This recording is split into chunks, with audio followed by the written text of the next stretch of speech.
दोस्तों, आज हम नेपोलियन हिल द्वारा लिखी किताब थिंक एंड ग्रो रिच, इस किताब का पहला चैप्टर डिजायर जो है इसको हम आज समझेंगे।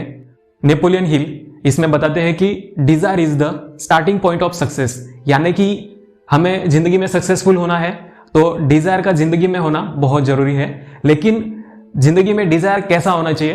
तो डिजायर ऐसा होना चाहिए कि जो हमें हैप्पीनेस दे, क्योंकि जिंदगी का अल्टीमेट गोल है कि हमें सुख चाहिए। हर किसी को यहाँ पे हैप्पीनेस ही चाहिए। तो जिंदगी में हम जब डिजायर्स तय करते हैं तो डिजायर्स को ऐसा ही फिक्स करना चाहिए जो कि हमें हैप्पीनेस देगा। अब कई बार क्या होता है कि डिजायर के नाम पे हम कई बार ऐसा सोचते हैं कि मुझे इतना पैसा चाहिए, या फिर मुझे XYZ कार चाहिए, या फिर मुझे इतना बड़ा बंगला चाहिए। लेकिन जब हम इन गोल्स को पूरा नहीं कर पाते तो हम दुखी होते हैं, सैड होते हैं। तो इसीलिए जब भी हम गोल्स को तय करते हैं या फिर डिजायर्स को फिक्स करते हैं तो डिजायर्स ऐसे ही होने चाहिए जो कि हमें हैप्पीनेस दे। जैसे कि मैंने फिक्स किया कि मुझे साल में 24 किताबें पढ़नी है, तो 24 किताबें पढ़नी है। जब मैं फिक्स करता हूं 24 किताबें साल की, यानी कि एक महीने में 2 किताबें। तो जब मैं इन 24 किताबों को पढ़ने के लिए प्रयत्न करता तो ये पढ़ते पढ़ते समझो 24 की जगह मैंने 15 किताबें पूरी कर ली एक साल में। तो 15 किताबें जब मैं पूरी करता हूं तब मुझे इसका बेनिफिट तो होता ही है, लेकिन ऐसा नहीं लगता कि अरे यार मैंने तो और किताबें पढ़नी चाहिए थी, या फिर दुख हमें नहीं होता है, हमने 15 किताबों का नॉलेज अपने अंदर ले लिया है। तो इसीलिए डिजायर्स ऐसे रखने चाहिए जो कि हमें पूरा होने पर या ना होने पर भी दुख नहीं देने चाहिए। क्योंकि जब हम फिक्स करते हैं कि मुझे XYZ कार चाहिए, जब हम XYZ कार को ले लेते हैं तो उस कार को लेने के बाद हमारे दिमाग में आता है कि मुझे वो वाली कार चाहिए। जैसे कोई सोचता है कि मुझे सैंट्रो चाहिए, जब वो सैंट्रो ले लेता है तो उसके बाद में उसके दिमाग में आता है कि मुझे मर्सिडीज लेनी है। तो जब उसको मर्सिडीज नहीं मिलती तो वो दुखी होता है। इसलिए डिजायर्स ऐसी रखनी चाहिए जो कि पूरा होने के बाद हमें हैप्पीनेस दे, ना कि दुख। अब हम देखेंगे कि डिजायर्स रखने के क्या फायदे होते हैं। तो जब कोई भी शिप समुद्र में जाती है तो समुद्र में जब वो जाती है तो उसको फिक्स पता होता है कि मुझे जाना कहाँ है। लेकिन जब उस नाव को ये पता नहीं होगा कि मुझे जाना कहाँ है तो वो भटक जाएगी। इसलिए जिंदगी में कोई भी रास्ते से चलने के लिए हमें पता होना चाहिए कि हमें जाना कहाँ है।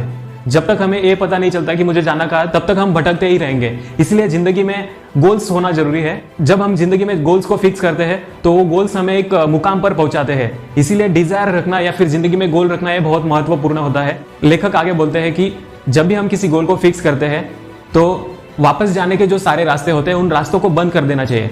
अब लेखक ये क्यों बोलते हैं? क्योंकि इंसान जो है हमेशा आसान रास्तों को ढूंढता है, और जब उसे आसान रास्ता मिल जाता है तो कठिन रास्ते पर चलना छोड़ देता है और आसान रास्तों को पकड़ लेता है। इसीलिए जिंदगी में जब भी हम किसी गोल को फिक्स करते हैं और उस गोल को पूरा करते करते जब भी हमारे सामने कई कठिन रास्ते आते हैं तो उन रास्तों को हमें पूरा करना चाहिए, ना कि पीछे मुड़ जाना चाहिए। और जब हम उन रास्तों पर चलते रहते हैं, जैसा भी रास्ता हो, कठिन हो, कैसा भी हो, उस पर हमें चलना है।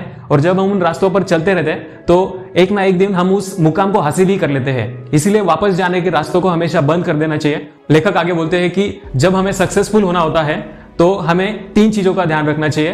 पहली शिस्त, दूसरी बात सहनशीलता, और तीसरी बात होती है धैर्य। इन 3 चीजों के सिवा हम कभी भी सक्सेसफुल नहीं हो सकते। इसीलिए जिंदगी में शिस्त, सहनशीलता और धैर्य, इन 3 चीजों को होना आवश्यक होता है। लेखक आगे बोलते हैं कि जब हम किसी गोल को फिक्स करते हैं और उस गोल को पूरा करने के लिए निकलते हैं तो हम फेल होने ही वाले हैं। और जब हम फेल होते हैं तो हमें दुखी होकर बैठ नहीं जाना है, क्योंकि जितने ज्यादा हम फेल होंगे उतने ही ज्यादा चांसेस होते हैं कि हम सक्सेसफुल बनेंगे। क्योंकि आपने देखा होगा कि जितने भी सक्सेसफुल लोग हुए हैं उन्होंने जिंदगी में हजारों बार, 100 बार, 50 बार प्रयत्न किए हैं, और उन प्रयत्नों के बाद ही वो सक्सेसफुल हुए हैं। इसीलिए जब भी हम फेल होते हैं तो हमें दुखी नहीं होना है, हमेशा उन रास्तों पर चलते ही रहना है। आगे लेखक बोलते हैं कि हमें बड़े सपने देखने चाहिए, क्योंकि जब हम बड़ा सपना देखते हैं तो उसके लिए हमें तैयारी भी उतनी बड़ी करनी पड़ती है। और जब हम बड़ी तैयारी करने लगते हैं तो अपने आप में ही हम बड़े होने लगते हैं। हम सबको राइट ब्रदर्स के बारे में पता ही है कि उन्होंने एक बहुत बड़ा सपना देखा। सपना ऐसा देखा कि मुझे ऐसी एक चीज बनानी जो कि हवा में उड़ेगी, और हवा में उड़ेगी साथ में ही लोगों को लेकर के उड़ेगी।